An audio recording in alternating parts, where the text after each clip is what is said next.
Welcome to 2Cents FC. I'm your host, Amobi Okugo, back again with my guy L.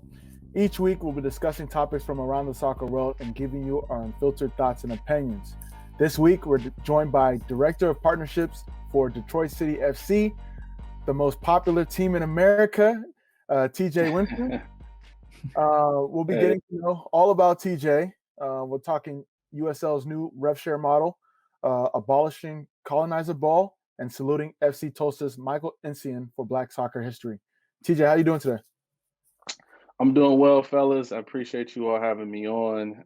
It's an honor. So, thank you for repping, L. I'm repping, as you can see, and look forward to the conversation. For sure. Nah, respect. It's all about repping, sharing each other's passions and all that. But you already prepared for it. First question we ask everybody: when did you fall in love with soccer? um, Man, so I am prepared for this because I've been listening to the show. But I actually fell in love with soccer later on in life. So I played soccer when I was about 4 or 5 years old in Detroit, but in sports throughout middle school and high school. But I went to France the summer of 2010, and so it was World Cup time, and I got to watch a World Cup match in France, so in the city of Pont-Levoix, at just like a pub, and I was like, "Wow, these people love soccer. This is Right. amazing." So when I came back from France that summer, my boys were watching it, just kind of in our apartment. I'm in college, and I was like, "Man, this is exciting. It's fun." They were playing FIFA a lot that summer, so I just got into the game a little bit more. And I started following the different World Cups throughout the years, but I stayed kind of a fan at the World Cup EPL level until I joined MLS. So I say I first fell in love in 2010, but didn't really get into just the full soccer culture until recently. Oh, okay, I see. Do you remember what game you were watching in France? Because I know 2010 was a tough World Cup for France. Man, that is a good question. I have no idea. I could place it back because I was there at the start of the summer, so it may have been like a group stage game, but I cannot remember at all. No, there's no way I could remember that. No worries. I Uh, wasn't doing it to like test your knowledge. I was just interested in like, was it a U.S. game or like France? Because I know France was it was a bad time during that World Cup. yeah, yeah. I don't think it was a U.S. game at all. I think it was just France playing someone, but yeah, I can't remember unfortunately. But that's where I first fell in love. Whether I remember the teams or not, I guess. Uh, that's what it's all about. So, give us some context. Give us a little bit of your background. You mentioned, Sure. starting in soccer and moving on up, going to college, working in MLS. Like, how did you get to where you are now? Man, the journey started when I was young, man. My dad, he played American football, and he played at Wyoming. He played semi-pro here back in the day in like the late '70s, early '80s.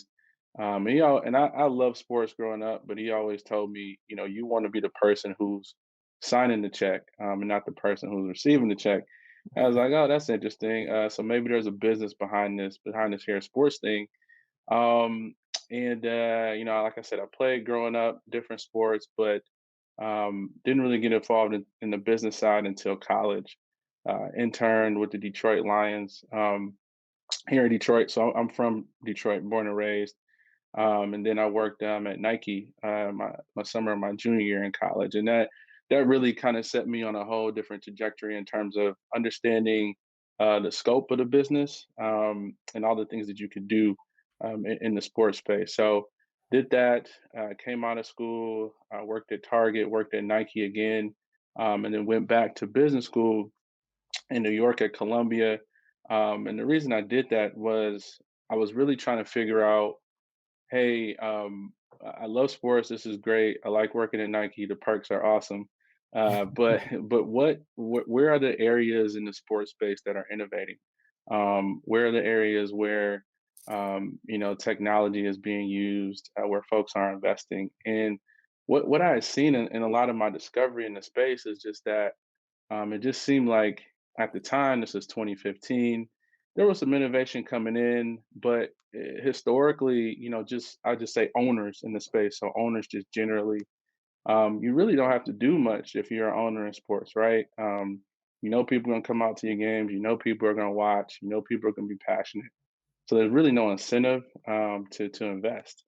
And so I looked at the areas that were innovating, and those were just tech kind of generally, venture capital, and the digital media space. And I was like, all right, well, these are the spaces I want to get familiar with. I'm gonna go to business school to figure out how to get more familiar with these areas, and also to figure out how to become a better leader, just professionally. And that's what I did. Ended up working at Microsoft, Madison Square Garden, Courtside Ventures, as you mentioned previously. Um, and in all that time, I was like, hey, when I come out of school, I really want to be at a growth company. I want to be at a company that's growing. I want to be in an area of the sport industry that's growing. And I wanted to work in digital media. I kind of figured that out through my discovery. And that landed me in MLS. My manager at MLS, he was a Michigan grad, and his boss was a Columbia grad. So it kind of worked out from that standpoint. But they had a digital media partnerships team that they were building out, and they were just like, "Hey, you can kind of be our first hire here." And it made a lot of sense to me in terms of what I wanted to do. And I saw soccer, MLS as a growth league, and as a growth sport in this country. Oh, that's amazing. Can you talk about that So transition? that Oh, sorry. Go ahead. Oh yeah, so I was just gonna say, so then coming to DCFC, because it didn't end at MLS, obviously. I just, I kept in touch with the owner, Sean Mann, one of the owners of DCFC. We had met a couple years back in New York, and I always thought like, going home would be awesome to take like all the knowledge I had learned from a bunch of different experiences and apply it back home. And he ended up having a position, and the pandemic kind of accelerated my wife and I coming back home. And things just kind of fell into place. So here I am now. No, that's amazing. So, can you talk about like you mentioned Target, Microsoft, MLS, Courtside, all these different big time corporations, and it's a testament to your skill set and your personality and all the wonderful things you've done. Talk about like the specific roles and how it is helping you right now with your current role with DCFC. Sure. I think if you look at my career, I don't know if I did this intentionally. I guess if I don't know if I did it, I probably didn't. But I started out like at these really big companies, and then I've kind of drilled down to smaller and more niche companies as I've gone along. And just starting out at those big companies, you just learn corporate culture, you learn corporate structure, you learn hierarchy, you learn all the jargon. But I think specifically at Target, I was a data analyst there, and I helped keep product in stock at our store. So I was ordering and forecasting product and sales. So there was a lot of vendor management relationship that I learned there, but also telling stories with data, which I think is really key to any role in your career. Similar role at Nike. I'm going there, and then going to business school. I talked about just kind of learning the structure of being a leader in the framework there. And I'd say I went to Microsoft because I really wanted to learn more about the esports space. I talked about just being at the forefront of innovation in sports, and so I worked on the Xbox team at Microsoft, and got to go to a really big esports conference out in Beijing, actually, while I interned there. Oh, They allowed me to do that, and I only worked there for like 2 or 3 months, which was an amazing opportunity, man. And so that was awesome, just getting that experience and seeing that passion for esports across the globe or around the globe. Um, and then courtside was interesting because it really taught me how to look at companies and evaluate different business models. But I like to say I'll probably review close to 1,000 companies while I was at courtside, and it'll a go lot of crazy. those, it's crazy, and a lot of them just came across our desk. Like we didn't have to reach out to anyone because at the time there weren't a ton of VCs specifically targeting sports startups, and so if you're in sports and you want VC money, you're coming to courtside, and a couple of others. So there was a lot of deal flow, and so I saw a lot of different companies. I was like, this makes sense. This doesn't make sense. I thought some things make sense. Brought it to the partner, and they're like, no, that doesn't make sense. uh, so a lot of that, but that evaluation was really key and interesting for me. But then also just being on top of trends, and that's what really got me to kind of where I am now and understand and being able to identify trends in different spaces, and kind of identify where folks are going, and you can kind of see that with the different ideas that people have, consumption patterns in the digital media space, especially. So um, that kind of helped me get to MLS, and then again, my role now at DCFC is a bit more comprehensive. It incorporates the digital media space, but it also includes sponsorship. It includes community and cultural partnerships as well.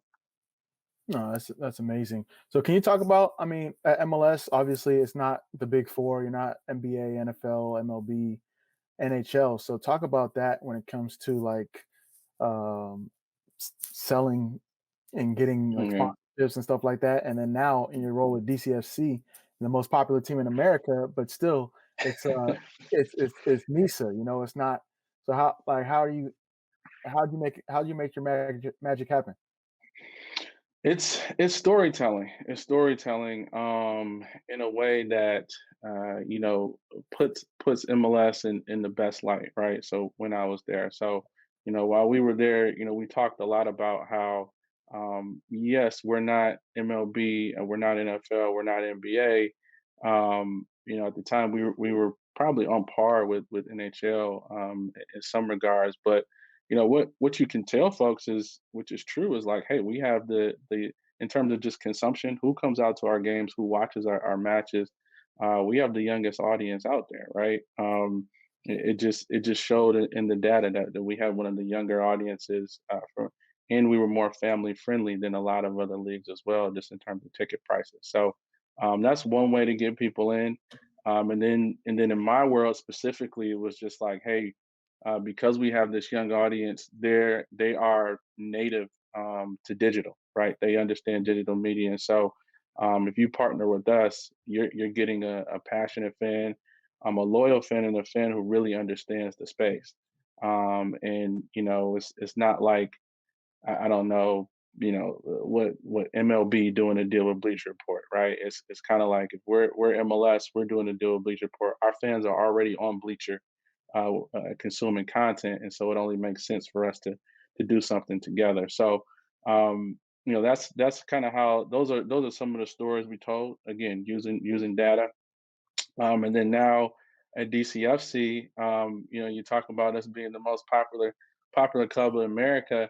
We talk a lot about the really the community aspect of this club, how this club was founded, by Sean and a couple other owners who ran just a neighborhood soccer league here, and they were just like, hey, Detroit needs a soccer team. This was back in 2012. Um, and so he ended up putting it together. And so this club was literally birthed out of the community. And so we're very community centric. And then that kind of fits in terms of our growth trajectory with the trajectory of Detroit, a city that a lot of folks are saying, well, Detroit is back. Well, as a native Detroiter, I like to say it's never left. Yeah. But there are some really positive things going on in the city right now. And I think DCFC is one of them. So we're a growth play, and so I really that's one of the stories that I like to tell as well. No, that's amazing. I was in Detroit just like a couple months back, and it's not like I grew up there, so I can't say it's always been there. But I was like, yo, Detroit's a little vibe. Detroit. Went to the StockX thing. I checked out Yeah, Town, did the little fort. yeah. So there's a lot of things moving. So where do you guys see yourselves? Is because you guys are aiming for the top. You guys are doing a lot of cool things against the grain. Um, I don't want to say a cult following, but when I talk to some of my friends that have played for DCFC or played against you guys, they're like, "Yo, I'm not even gonna lie. it was lit. Like that stadium of Yeah. live. So, what do you guys have planned moving forward?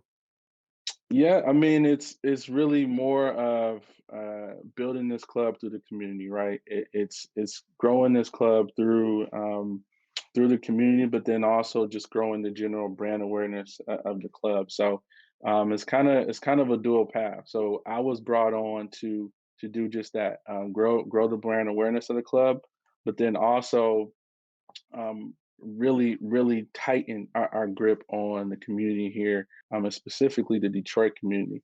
One of the general problems that I know you all talk about it. I've seen it in soccer is just the lack of access sometimes for the Black community, and in the inner cities. And we're in Detroit, right? Detroit is 80+% Black, and so there's no way we should have a club here and not have the Black community over indexing in terms of participating and coming out to our matches and really knowing who we are and what we stand for.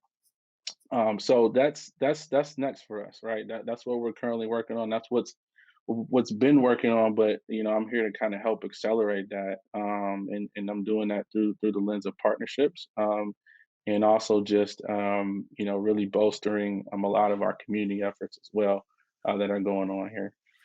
No, that's amazing. Is there any specific campaigns or collaborations you can speak on, or that you're excited about? In terms of engaging the Black community as it pertains to Detroit. Yeah, a lot of those are on the way. I'm 4 months in, so I started in November, and so we're making a lot of good inroads.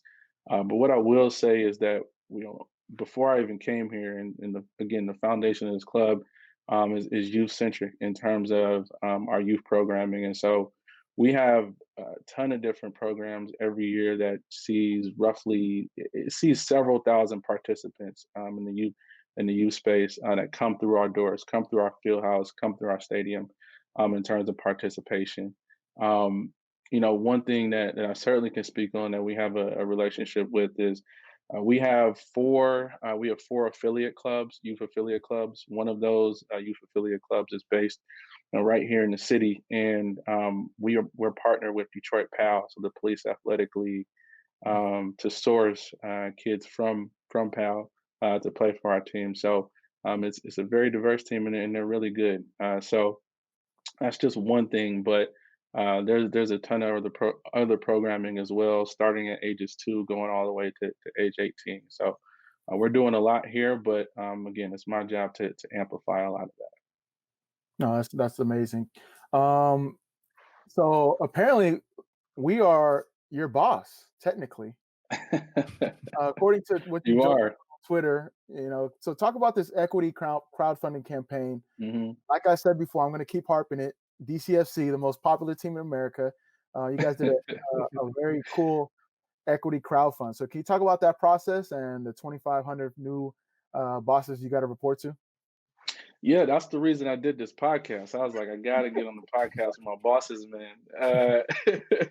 But no, man. Look, it was again, I wasn't around when the campaign kicked off, right, and when it was birthed, but it was birthed out of the pandemic. Starting last spring, that our spring season was canceled in NISA, and our ownership group was just like, hey, we have this really strong community tie, but we're also there's not a lot of revenue coming in for the spring season. So what can we kind of do to kind of marry those two things? And the crowdfunding campaign was birthed out of that, where we said, hey, we'll offer a certain percentage of this club to our fans, which will help bring in some revenue for us. But then also, truly, put your mouth where your money put your money where your mouth is, in terms of your fandom and your support for this club. So and that's how things kind of came together. And the results were just incredible. The fact that you all were able to become owners is just a testament to you all getting on it and being on top of it, because we were oversubscribed in terms of how many investors we had, and we ended up having to turn some folks away just because we just had too many people which is obviously a good thing. And so it's just amazing, man. And I think it was last Friday or 2 Fridays ago, when folks started getting the emails about, hey, you're officially the owner of DCFC, just seeing people post that on Twitter and talk about it was just awesome, man. It's something to be proud of for me. So yes, it helped. It helped us get through some tough times last year. But then again, it brings in folks like yourself and other people just around the world, really, who can buy into our brand. That's what it's all about. That's the great thing about soccer. And, when you build a culture and community, people come together and, build something very special. And that's what you guys have done. You've been on both sides now, and I know you're still pretty new to DCFC and what you guys got planned moving forward. But obviously, MLS Detroit is a strong market. A lot of people have talked about it being one of the potential MLS locations if they do expand. Every time I feel like a rumor comes around, DCFC contingent's like, nah, we're good. We already got a team. If anything, it's going to be us. Is there anything you could speak on about that? I know we're not trying to get too political, but anything you Yeah. can share? Well, look, man.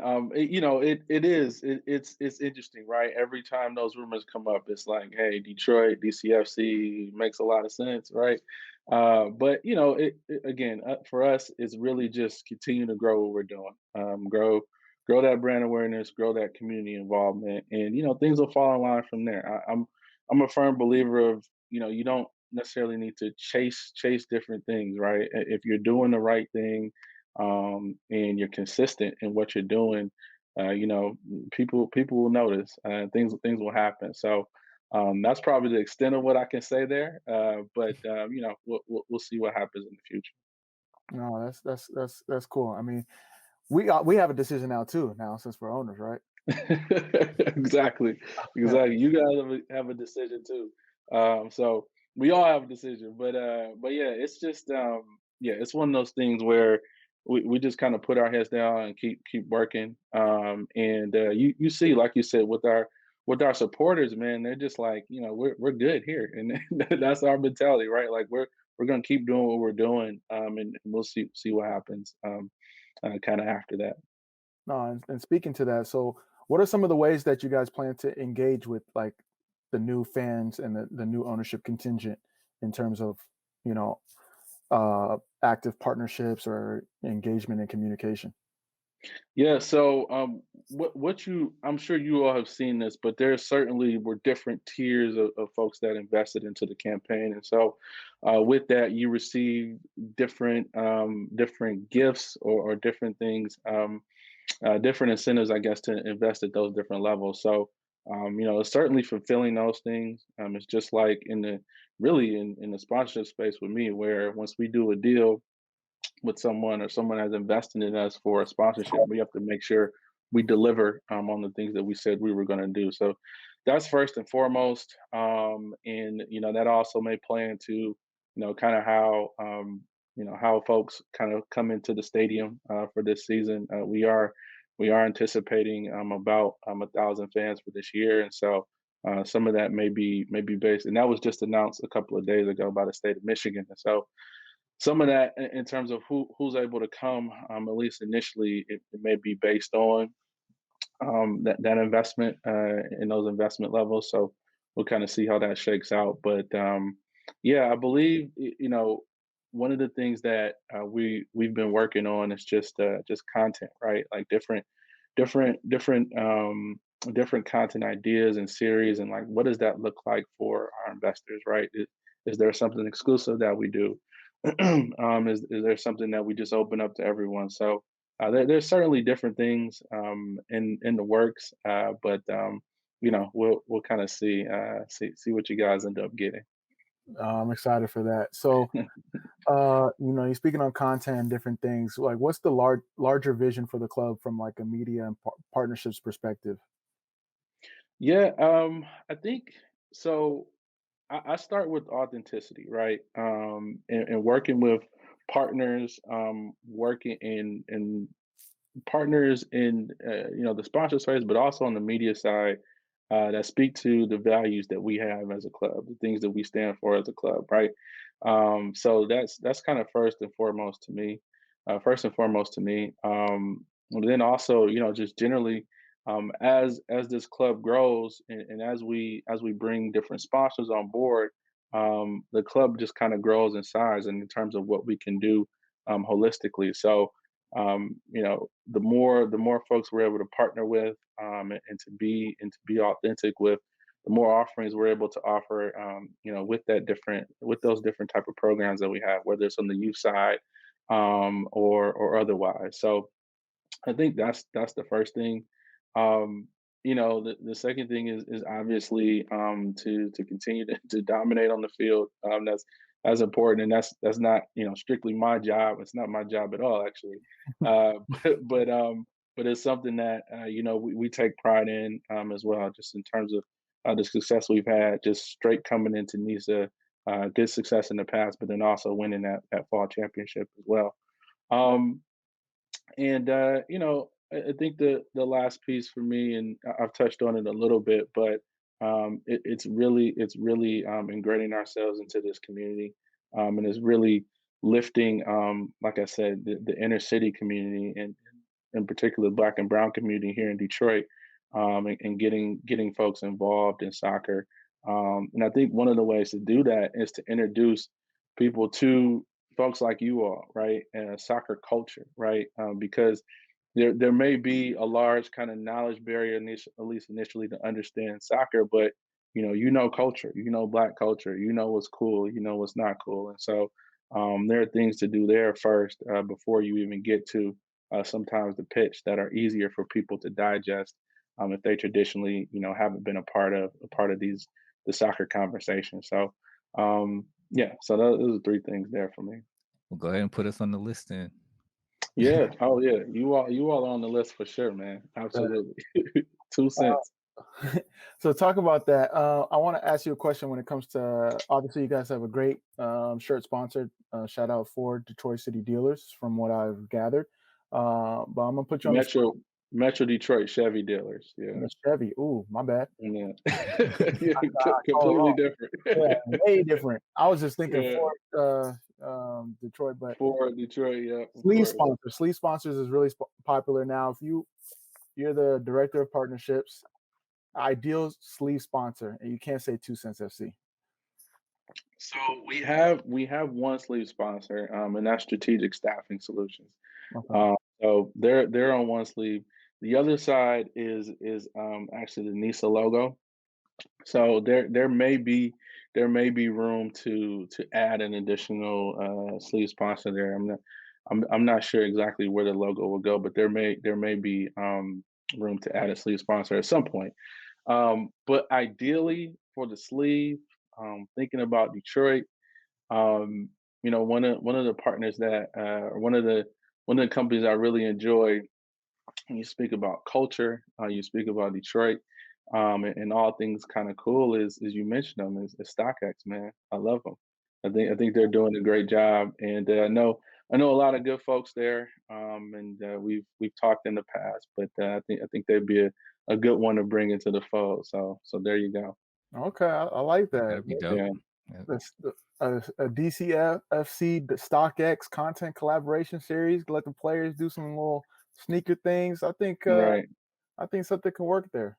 Yeah, yeah, and they recently did a really cool deal with the G League, where they're the jersey sponsor for the G League Ignite team, Mm-hmm. and so they've played in that space, and so we'll see, but I think they're very endemic to Detroit at this point, and also to the kind of sports and culture space as well. No, I love it. So obviously, before we get into the different things, I want to ask you, because you lived in Detroit, you lived in New York. What was that transition like? Detroit. I feel like it's. I don't want to say it's like more family oriented, but it moves at a slower pace than that hustle and bustle New York lifestyle. Right. Yeah, one thing people don't often kind of make connect the dots with Detroit is, like, we're in the Midwest, so we are a Midwest city, and so from that standpoint, yeah, it can be a little slower, it's a little bit more family oriented, but I went from Detroit to Minneapolis to Atlanta to New York. So that was kind of my path, and there were a couple of stops in between that too, actually. But I think the transition wasn't too crazy for me because at a young age, my parents made sure that we were well rounded, well traveled, and then once I started doing internships in college, it was just like, yeah, like I can live other places. Like this is not anything too crazy. And I always enjoyed going to other cities and seeing other countries because I just enjoy learning different cultures. Because growing up in Detroit, it just it since we are 80+% black, and when I was younger, it may have been up to 90%. The culture always seemed kind of one way, right? Uh, And it seemed like, hey, we all kind of we think similar things, even though everyone is different. The kind of the predominant culture seemed to be kind of one way, and so I just wanted to learn different ways of life and how different people grew up, and it's just amazing how some folks grew up and how different it was from my experiences. And I learned a lot of that in business school as well. Columbia is about 50% in terms of international students. So you just learn about folks from all different kind of backgrounds. And so again, to answer your question, the transition wasn't anything too crazy, but honestly, coming back has been a transition because I was gone for close to 10 years, and Detroit has changed a lot in that time since I left, technically in 2011, to coming back now. So just kind of reintegrating and inserting myself into the community. I still got all my good friends here, so they always keep me on top of what's new and make sure I'm not lacking, as we say in Detroit. But yeah, it was good. It's been good coming back. okay, so a couple of quick questions. So say, me and El decide to come out to a DCFC game, which probably will happen at some point. Let's What do you do it. think? Like, Absolutely. what restaurant is like the Detroit staple? Like, oh no, you got to check out this spot. There are a couple, man. Wow, that's a really good question. Well, I would take you to a black owned spot. And so I would start with the Block. The Block is a really good restaurant right in Midtown. A homie of a homie owns that. I would take you into the neighborhood. I would take you to my other friend's dad spot, Generation Bistro. And then I would take you to my other homie spot. Oh, so you And tapped it's in called in Detroit. it's Super tapped called in. Yeah. it's called Durden's. And that's right. It's actually right down the street from where I'm at now. So I would take you to all the homie spots. And they're all black owned. For Love, sure. Looking love forward to it, to do it. man. Yeah. I know El had a question about all right, which pizza is better. I never knew Detroit was known for their pizza, but New York pizza or Detroit pizza? Yo, okay, all right. So let's talk about this, fellas. So Okay. listen, Oh, so you listen. about this. So look. So growing up in Detroit, we never associated like the type of pizza we ate with like this being like Detroit style pizza. I think what has happened is folks have come in and capitalized on how we've been eating pizza and just be like, oh, we could take this to the world. Because the first time I heard about Detroit style pizza was in New York. I never heard about it in Detroit. And so That's uh, and crazy. so there's this place called in New York. It's right in Chelsea. I think it's called Detroit Pizza. Literally the name of the company, or the restaurant. And it's that square style pizza. And I'm just like, I've never heard of this before in my life. I know that we've ate square style pizza in Detroit, but we never called it or branded it anything. I think this is very recent. And then when Pizza Hut did it recently, it was just like, oh, it just kind of took off. But it started with Buddy's Pizza. They have the square style. It's amazing. It's great, and it's 100% better than New York or Chicago or anything like that. Hot Look, take. look, Hot take. I take man, New York pizza is so thin, it's not filling, and it's not good, man. So I rank it Detroit, Chicago, New York. Okay, a little Midwest bias, but I could dig it. A little bias, yeah. That's cool. And then last thing, you mentioned internships, and I know couple actually less than a week ago there was like a big little debate on the concepts of internships, paid, unpaid, all that. But talk about the importance of internships as it pertains to how you got to where you are now. a lot of people are interested in how they can get into sports business, sports media, different things. And, what are some tips that you would um, share for the group? Obviously, you have quite the background, quite the education, University of Michigan, Columbia. But is there any like tips that we can like take home for anyone that's listening? Yeah, look, just first weighing in on that conversation, I've never had an unpaid internship, and I think that's it's a blessing, right? But it's also something that you just don't see a lot because the majority of my internships have been in sports.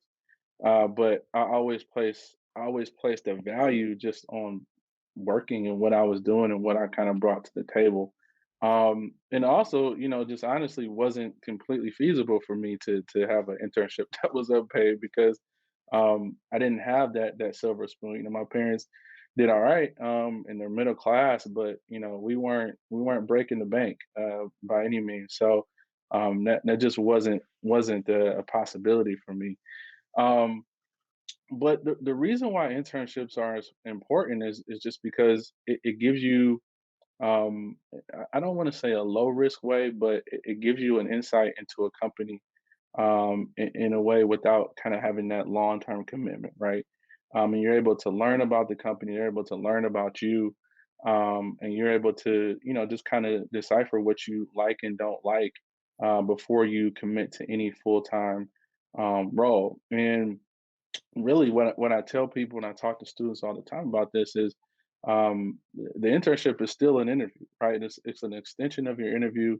And again, you both sides are interviewing each other. But from that, you're able to say, hey, yes or no. And the reason why they're important is it's an additional networking opportunity for you. You're able to build out, who by just working at these different companies and saying, okay, well, I obviously worked at Microsoft and I still know people there. And so if I want to go back to Microsoft or if I need to talk to someone for some reason about maybe a deal with Microsoft, right? I'm able to kind of lean on that network. But also you're able to just learn. You're able to learn about different companies, how they operate, how they tick. And most importantly, especially in these times, is to learn about the culture of these organizations and if they align with the values that you have. So they're supremely important. I look at them again as an extension of the interview, but also extension of the classroom. You learn in class, but then also there's on the job learning, and I think the internships are a great way to do that. So I encourage anyone trying to get into any field really, to pursue internships and to get that experience, but also get paid for it. No, thanks for sharing. I think it's important. One quick story about an internship I did. It was like as a venture capital and analyst role, and I always wanted to be in venture capital, but that analyst role, no way. The deal flow, you got to look at deals every day. I'm like, Hmm. I Yeah, want to like investor relations, like let the analysts look at the deals. But I wouldn't have known that if I didn't do the internship. So it's important exactly. take a chance and just like they're interviewing you, you got to interview them. So I appreciate you sharing. Absolutely. Yep, absolutely. I will say, in the VC role, man, I learned a lot. And the two partners at Coreside, Deepin and Vasu, they were very gracious and just kind of letting me have a flexible schedule. So it's like, I want to do deals today, I could, or just like, I'll just go to class or do something else. So it was awesome working for those guys. And we talk about networking. They're also they help connect me when I was looking for full time jobs coming out of grad school to MLS and two other companies and say, hey, hire TJ. So it was, it was fruitful from that standpoint. That's big time. What you got, L? Before we move on. Yeah, one thing. So out of market fans, and also since you have so many new owners, they're all going to want to see the game. So how can they see the games if they're not in the market, or if they can't go to a game? It's a good question. So I am over the broadcast strategy. So this year, we do have so a couple things. So we have all of our matches or our home matches this year. Excuse me. will be broadcast in all the major Michigan DMAs this season. So that's a change from previous years, and it's going to do wonders for us, just in terms of putting us in that conversation of the top sports teams in the state. Um, Secondly, in terms of just watching from anywhere, that's typically on the streaming side, and so you'll be able to watch all of our matches on our DCFC channels, Facebook, Twitter, and Twitch this year as well. But I'm also working on a deal with a potential streaming partner, so that we'll be able to cast on Roku and Fire TV, etc., to watch matches this year through their app. So hopefully we can lock that in and sign that soon, and you guys will be hearing about it very shortly. Dope, very dope. I look forward to tuning in this season. That's All right, right. so let's jump into Two Truths in the Cap. So this is a game where you, TJ, will give us 3 facts about yourself. One of them will be a lie. Amobi and I have to guess what the lie is. So Amobi's been on a little hot streak lately. You know what I'm saying? Like, but 2 wins recently. Two wins out of the last 3 weeks. Okay. Yeah. So whenever you're ready, TJ. Yeah, of course I prepare for this one, so let's do it. And I've seen how it's gone with previous folks, so I'm curious. I'm curious to see how you guys do. So, all right, here are the 3. All right. So the first one is I played on the same basketball team as Big Sean in middle school. At that time, he was Sean Anderson. Um, I lived in Portugal for 2 months. And the third one is I played the cello as a kid. Oh, lived in Portugal for 2 months. What companies was he working at? He said Target. I mean, he said he was well traveled. So yeah. But 2 months, that's like that. A family vacation is not 2 months. That has to be internship for somebody. Right. Or like project based. Cello's believable.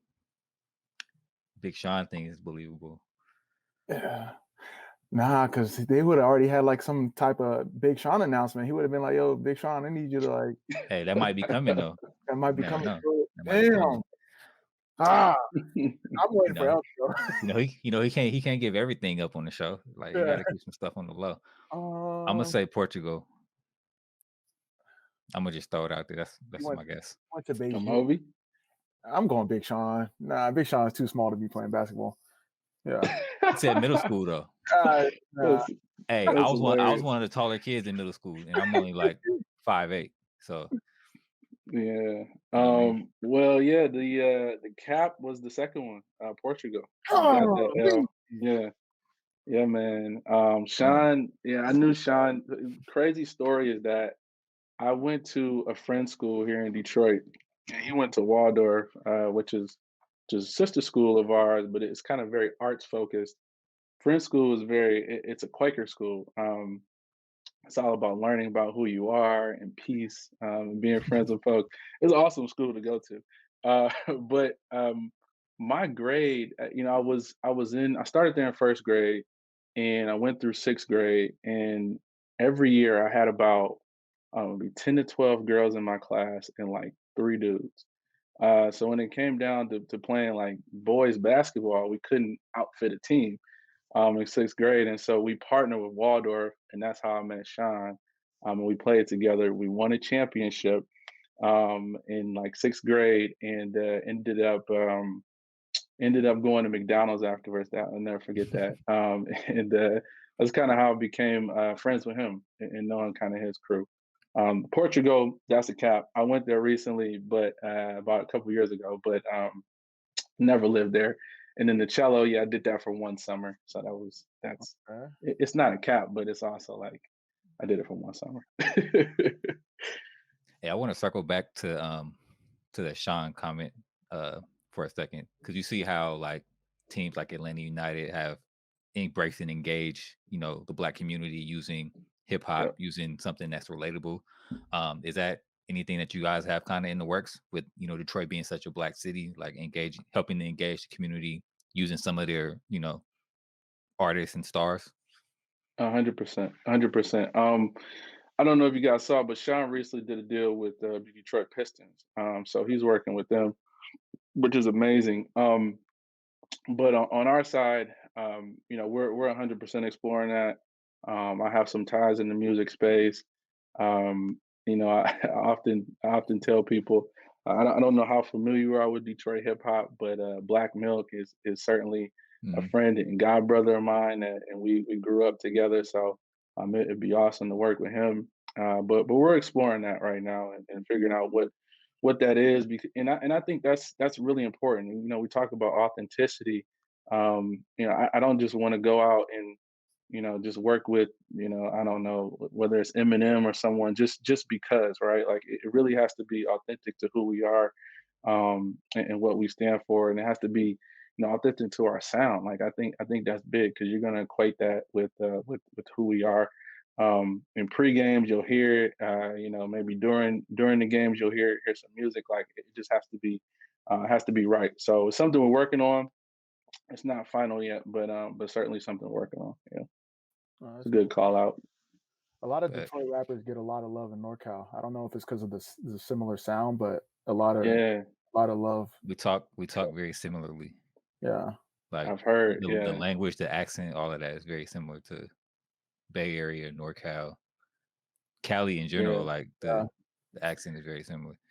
yeah. I know. Jalen Rose always says Oakland is a cousin of Detroit, and I Yeah. definitely feel that. And I remember when I first moved to New York, people were like, "Oh, you have an accent." I'm like, "What? Really?" I'm like, do I? But yeah. So I feel that. I feel that love too. No, that's Yeah, cool. no doubt. So let's jump into these topics. First one. So USL recently rolled out a new rev sharing model. So according to Sports Business Journal, the USL has implemented a significant change to league operations, committing to share 50% of all national media and sponsorship revenue with the clubs to ensure their financial health. So through the club dividend plan, what is called, USL teams can receive subsidies, expense offsets, and cash by hitting certain performance metrics like attendance minimums, and national TV appearances. The league office had previously not shared national revenue directly with clubs, but the dividend program began with the 2020 season, and was formalized in the 2019 season around the same time, that the league extended its media agreement with ESPN. So an initial 3-year trial of the club dividend plan will run through 2022. After which ESPN's current deal will expire. The clubs received their first checks from the program in January. USL exec VP Court Jeske told SBJ that every club was able to take advantage of the program in 2020, either from receiving cash or utilizing subsidized programs. Other ways for clubs to qualify for dividends include making use of the USL app and data warehouse with Fan 360, employee training with ISBI, and commercial valuations with MVP Index.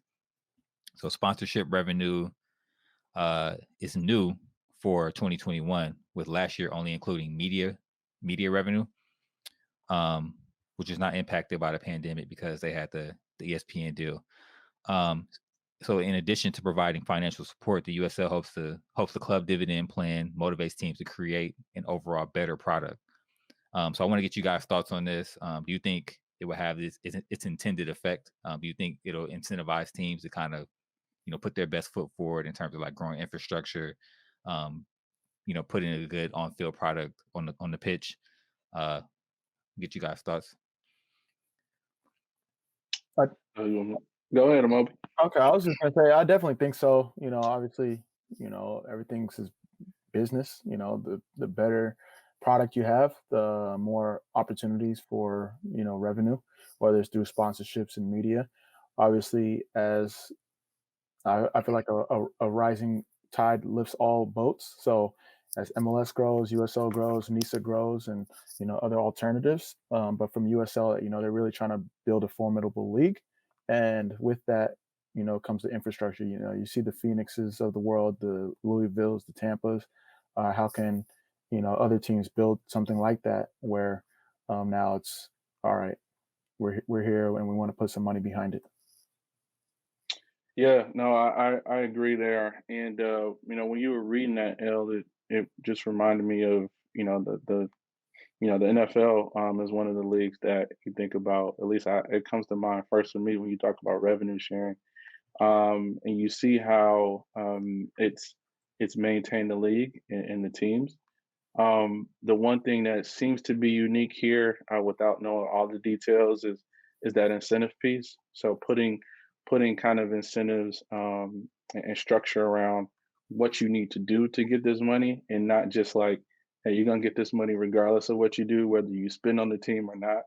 I think that's really smart. I'm not sure exactly how the NFL structures it, but it seems that folks just kind of get the money just by kind of being in the club, type of thing. Yeah, So yeah, I think it's really smart, and it sounds like a great idea. yeah, for sure. Yeah, I think it'll be a good incentive, especially as teams are beginning to try and build stadiums. Any little bit, helps. I know New Mexico FC, New Mexico United was looking to get a stadium approved in their city. Phoenix just recently opened up their new one. Louisville, obviously.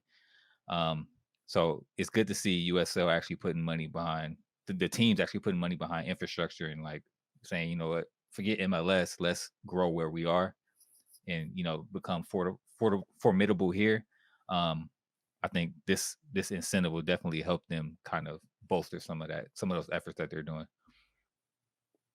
For sure. Yeah, All right, so agreed. next up, no more colonizer ball, man. We're tired of it. We're tired of these colonizing countries coming in, taking the best players from their diaspora, putting them on their national teams, and benefiting from it. France is one for sure, right?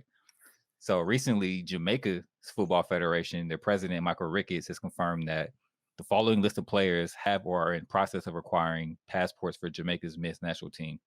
So we got Andre Gray from Watford, Damari Gray from Bayer Leverkusen, Isaac Hayden from Newcastle, Mason Holgate from Everton, Liam Moore from Reading, Nathan Redmond from Southampton, Kamar Roof from Rangers, Ivan Toney from Brentford, and Mikel Antonio from West Ham. So they're basically pulling a reverse diaspora move, repatriating their European players so that they can qualify to play for the national team of their origin, their ancestral origin.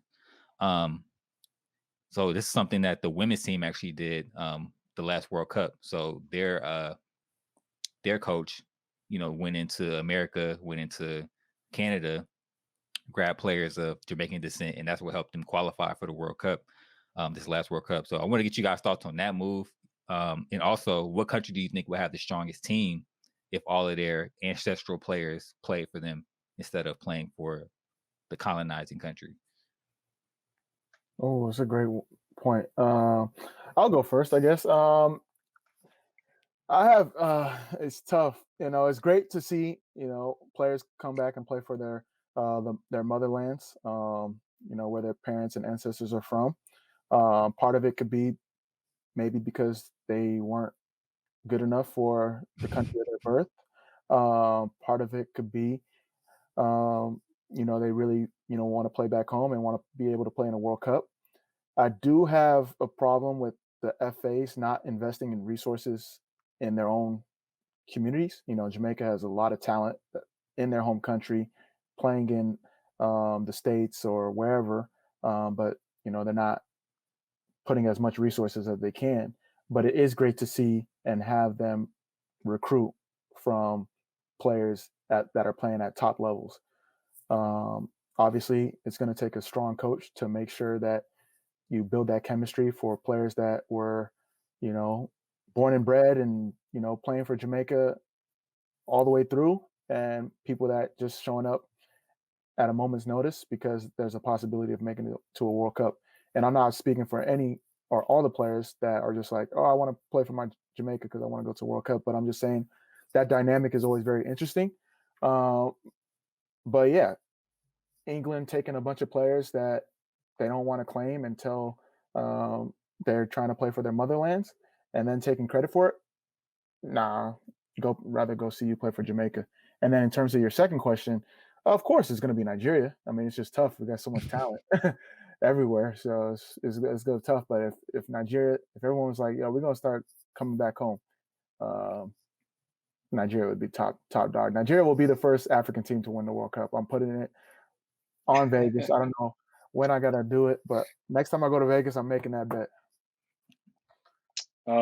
Yeah, I can agree there too. I think, and I know this was discussed on a previous episode where it's like, like you said, these FAs need to be investing, even maybe even before they're saying, hey, we're bringing folks back, and you gotta kind of pay for your home country. But hopefully, with that, with them bringing people back, the investment does come behind that as well. So we'll see how that goes. I just remember all the chatter on Twitter and other places just about the France team, and how black it looked, which is interesting. But yeah, they obviously did a great job. Um, I wouldn't be able to tell you which team I thought would be the best one, if this was to happen kind of globally. But I was gonna go with Nigeria just because Nigeria is so dope, and their kids are dope, and there's just such a dope following of the team from a lot of my homies. So we can agree there too. Yeah, for I sure. knew I rock with you. I mean, Amobi is obviously biased, but and thank you. Like, this man watches the show. Obviously, you know what I'm saying. He referenced the previous Yeah, episode. So that's definitely dope. But I think I'm gonna say Nigeria just because I don't have the knowledge of all the other teams and all the other players from where they're from. right. I will say that Jamaica would be a close second. They would be number one in CONCACAF for sure if Sterling, all of them people came back Oh and yeah, played for Jamaica. You know what I'm Yeah, saying? Um, a lot of the Caribbean teams would be a lot better that's true. if those players came back and played for their FAs. Um, so I think CONCACAF as a whole would be much stronger if other teams kind of took the same approach and brought their players back, even the ones who like weren't going to play for like Curacao, for example. They have a lot of Dutch. We're colonized by the Dutch, so they have a lot of their players playing in the Dutch league, in the Dutch system, etc. Bringing those dudes back to play for Curacao, that could be a huge boost for them. Same, I think, with Trinidad and a lot of these other Caribbean countries as well. So I think that's a super, super important thing. I hope I see more of it. Yeah. Um, I'll add to that. Haiti would be a sleeper too. oh, Haiti for would be a sure. sleeper. mm. That'd be a top quality team. Man, And I'm also thinking about just from a when we talk about like getting the black community in America to pay attention to soccer and to be like, oh, I want to do that one day or be a part of that, like to see these African nations, or these countries of that these Caribbean countries, with these black and brown players succeeding and doing well, and playing the game, playing their style, with flair and things like that, man, at the highest level. I think that would do wonders if you saw something like that at the World Cup level, in a couple of years. So yeah, we'll see. no, Yeah, definitely. for sure. And speaking of overseas, we got another American investment watch. So over the past however many weeks, however many episodes, Amobi and I always kind of keep an eye on the American investment groups that are investing in European clubs. So a lot of times it's like a second division French club, or a EPL League One club, or a third division Italian club or something like that. But um, recently, a group of American investors led by LA-based businessman Brett Johnson is on the verge of buying Ipswich Town for 17.5 million pounds, according to The Athletic. So this League One club has been owned by British multimillionaire Marcus Evans since December 2007. But the 57-year-old has been in talks with various parties for at least 6 months, having poured more than 100 million pounds of his own wealth into the club. over the last 13 years. So Evans is understood to be writing off the debt and giving Johnson's group a clean slate. Excuse me. Johnson's group, they would like to have Bristol City Chief Executive Mark Ashton to take over the day-to-day running of Ipswich, but he is understood to be happy at Bristol for the time being. In particular, as a championship club, have just appointed Nigel Pearson as their new manager and are about to open. I don't know why I added that on here. Anyway, so we got another American group dipping their toe into the European soccer market. Amobi, you got anything? Yeah, to this? I think it's something that was bound to happen. And so, for context, Brett Johnson, he's also part of the ownership group for Phoenix Rising and Tucson FC, and he's a big part of USL's expansion into other cities because of his knowledge in the real estate space. You know, a lot of the USL teams are looking for like the kind of the multi-use complex stadiums, real estate plays when they. It's all the real estate play. Yeah, so you know, he's someone that's very knowledgeable about the growth of soccer in the United States, and someone that's even looking to expand. He already owns a team in what's the team he also owns in Denmark, I believe, with Jordan Gardner. I think he's part of that ownership group, and I know there's been talks about him trying to get into England for quite some time. He's a really nice guy, someone I've met a couple times, and I've had some great conversations with. So. Yeah, I think if he's able to get that team, you're going to see a lot of cool things happen, and it's just another way to expand in soccer for his and his ownership group.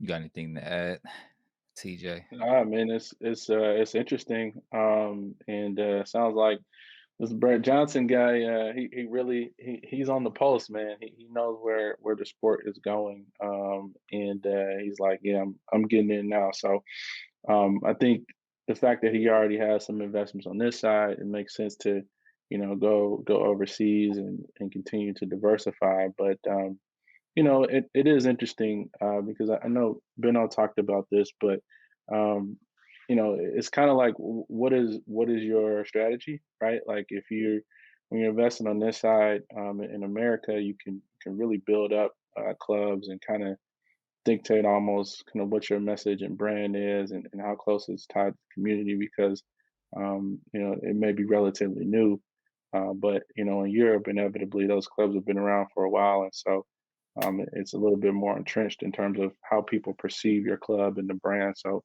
maybe a little bit harder if you're trying to shift it. But if he's just trying to, I wouldn't say dip his toe in the water because he's probably not doing that by buying a team. But it seems to be a different strategy. But an interesting one nonetheless. Oh.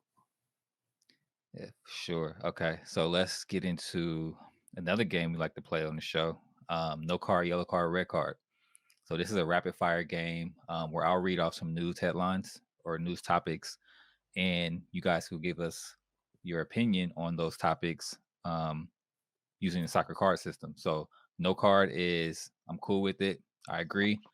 Yellow card is I can go either way, and red card obviously is I'm not cool with that or I disagree. So we got 3 today. Let me jump right into it. So no card, yellow card, red card. 25-year Nike exec resigns after report is released about her son's sneaker resale business. So I'll let you go first, TJ.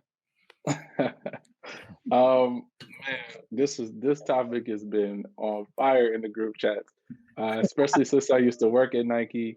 Look, I actually know Ann or met Ann and worked for her while I was there. So one thing I've been telling folks is like she's a fantastic person. But it's obviously some sort of conflict of interest here, right? And it seems like she took responsibility and stepped down. So it was certainly a red card from that standpoint. And inevitably with situations like this, and someone like Ann, she'll probably get swooped up by Adi or Under Armour. So she'll go on, but the whole situation, man, it's just been crazy. But yeah, red card, final answer. So for context, was the son using like discount credit and then buying them in bulk and then reselling them? I don't think it came across that he was using discount credit, but he was using her credit card to buy them. And also there could be some speculation about, back of the truck type of things happening. Like, how do you get access to so much stock? You know what I'm saying? Like, yeah, that's a red card. I mean, you can't really get around that. I mean, great effort.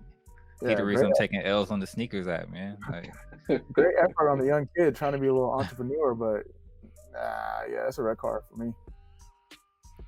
All right. Next one. No card, yellow card, red card. Juventus makes Weston McKennie's loan permanent in an 18.5 million euro deal with Schalke. TJ. Oh, it's awesome, man. It's a no card for me. The Weston's been doing, seems like he's been doing well. And it's just more notoriety for an American player. So it's a no card for me. You got some inside soccer knowledge about this, Amobi? Nah, the only thing I'm gonna say is yellow card for Schalke. I mean, you should have known Weston was gonna ball out. You should have raised that price up. They're talking about they needed money. And then yellow card for Juventus too, because I mean he was, since the beginning he's been really formidable and key cog to their team. So you guys should have made it permanent sooner. But in all honesty, no card. I think it's great for him to be playing in a strong league and doing his thing. So you use two different cards. Final answer. It's one of those refs, you don't know, like the refs.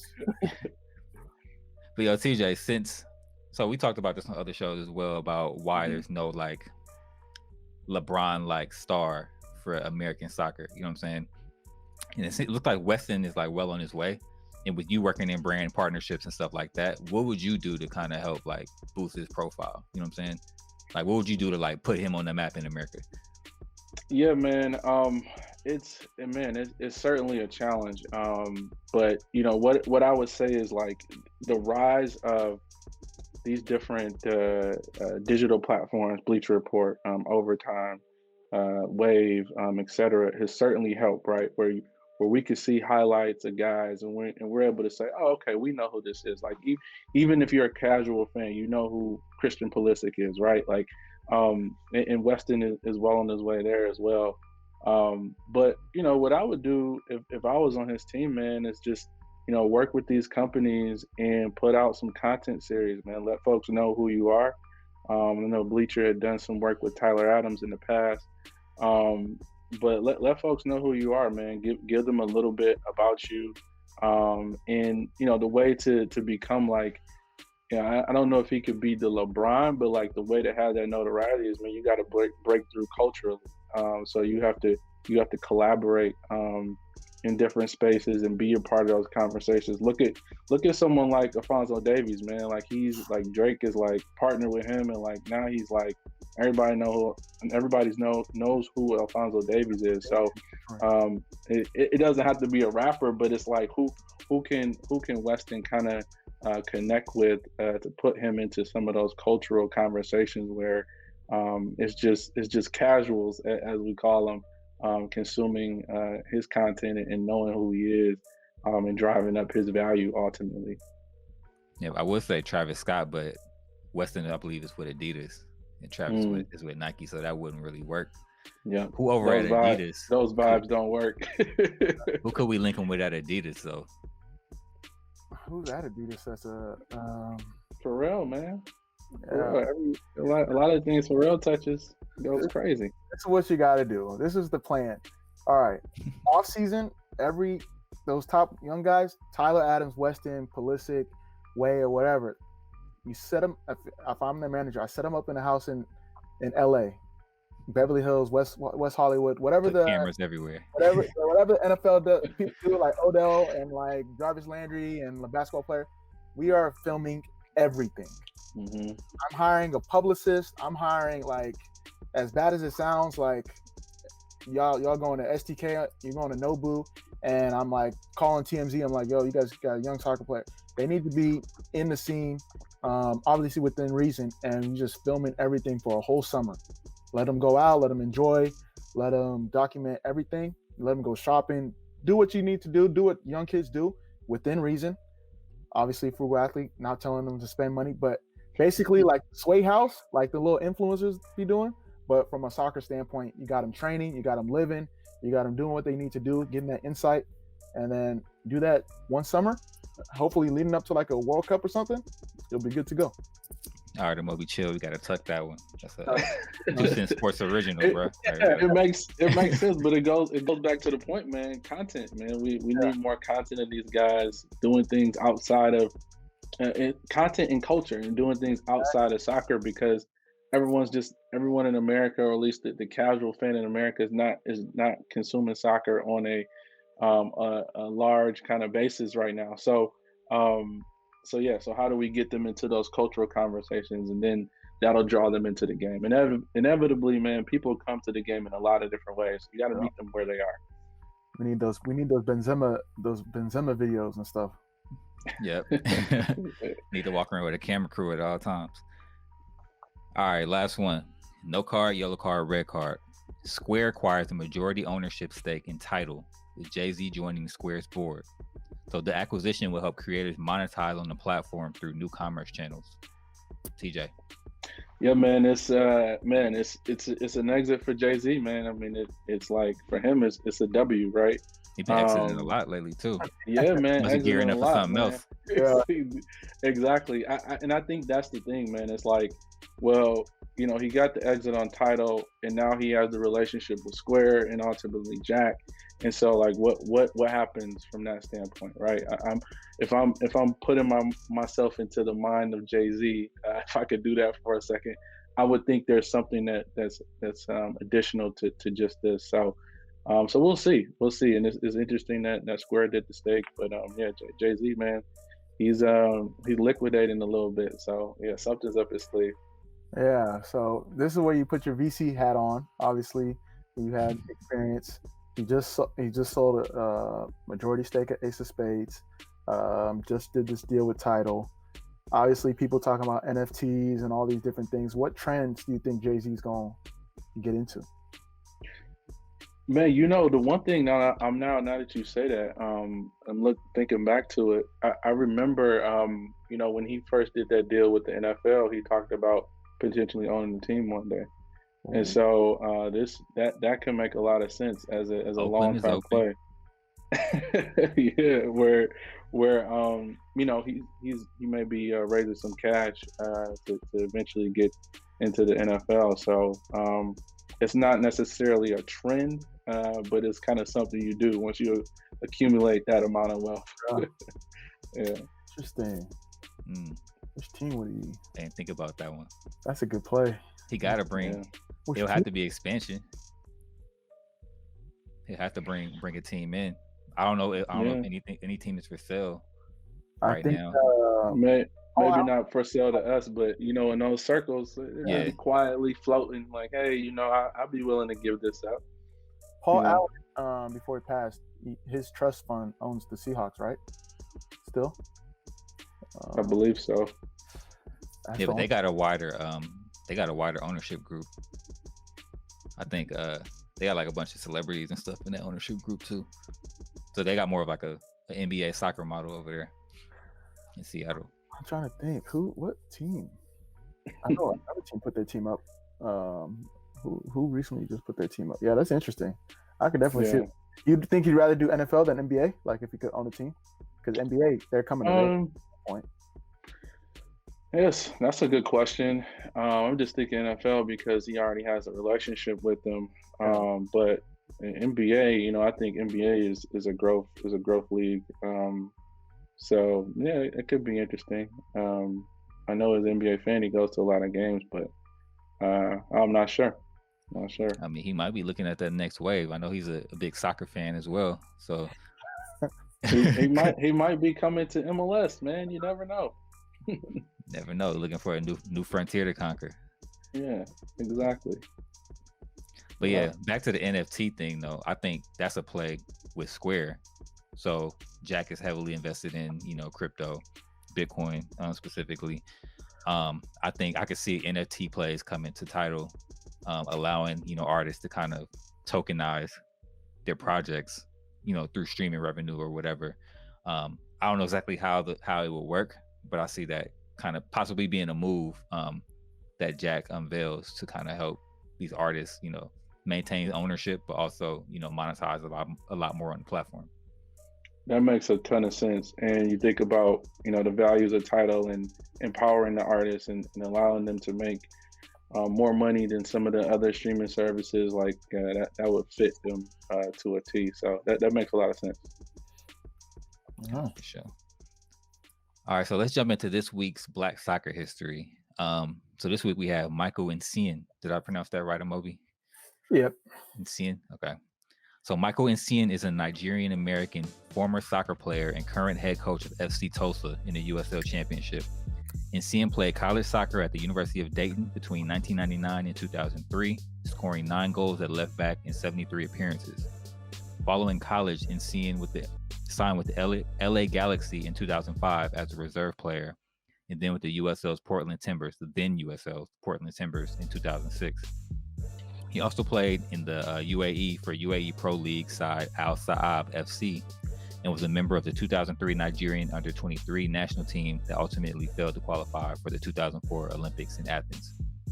Nsien became an assistant coach for the Tulsa Roughnecks, which is now FC Tulsa, before taking over the side from David Vaudreuil as interim head coach in June of 2018. Nsien was named permanent head coach in December 2018.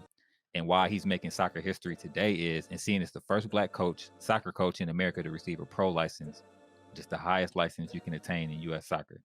So definitely want to give Nsien his flowers for reaching those heights. Hopefully he's the first of many Amazing. Black coaches to attain pro licenses, and we can kind of see this game grow and see more Black coaches in the upper tier ranks.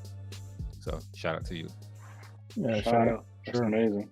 What he's doing with Tulsa is amazing. Great coach, and his coach, all his players respect him. So definitely need to see more of that. And now that we know it's attainable, I think more people will shoot for that. And I recently looked up like all the different license levels for coaches, and it's definitely some work you have to put in. So shout out there for sure. Yeah. So that's it. Yeah. So that's it, TJ. Thank you so much. I know that next time I go to Detroit, I'm just gonna name drop you, and I'm good. You got it. Now we tapping in. We're Yeah, gonna we tapping in. You got it. But where can the people find you if they want to connect with you? Thank you so much for taking the time. Yeah, man. On all the social channels, man. Just TJ Winfrey with no vowel, so WNFRY. So check me out. Yeah, Twitter, LinkedIn, Instagram, all the different platforms out there. And happy to connect, man. I really enjoy giving back in the sports industry. Because I know how difficult it is to make it on the business side, and just to even get folks to respond to you sometimes. So I try to be liberal with my time, and feel free to connect. No, you heard it here first. Make sure you follow up. You got anything before I close out? Nope, that's it. Appreciate you coming on, TJ. Man, I'll definitely be tapping in with you for some DCFC stuff. Maybe some potential 2Cents Sports collaboration. So we'll tap in offline on that. Let's do it, man. Love the shirt, man. Again, thank you for wearing that. And thank you all for having me. It's been a pleasure. Nah, most definitely. So you got TJ rocking DCFC gear. You got L, I don't know, his soccer collection is crazy. He's rocking DCFC gear. I'm rocking the 2Cents hat, as you know. Check out our merch at 2centsports.shop. It helps support the show. Subscribe, rate, and review. It helps us get discovered. Follow us on all the socials at 2CentsFC. Our numbers are growing, so thank you, family. Your support has been amazing. And tweet us your comments on the show and any topics you want me or El to discuss. My apologies on that. I was just so excited. I was going to tell you we have a whole bunch of guests coming up. So make sure you guys tune in. And Sure. Thank you, TJ.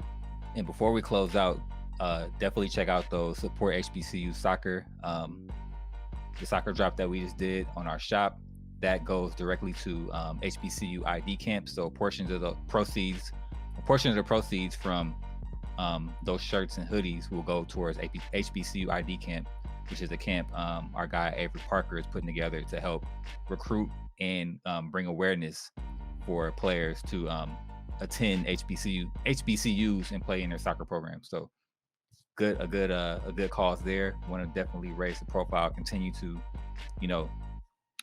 get more Black kids into the game, but also, bolster the HBCUs and their soccer programs as well. That's what it's all about. Love that, That's man. it there. Yeah, I love that. That's it, y'all. Until next week. Peace out. All right, brother.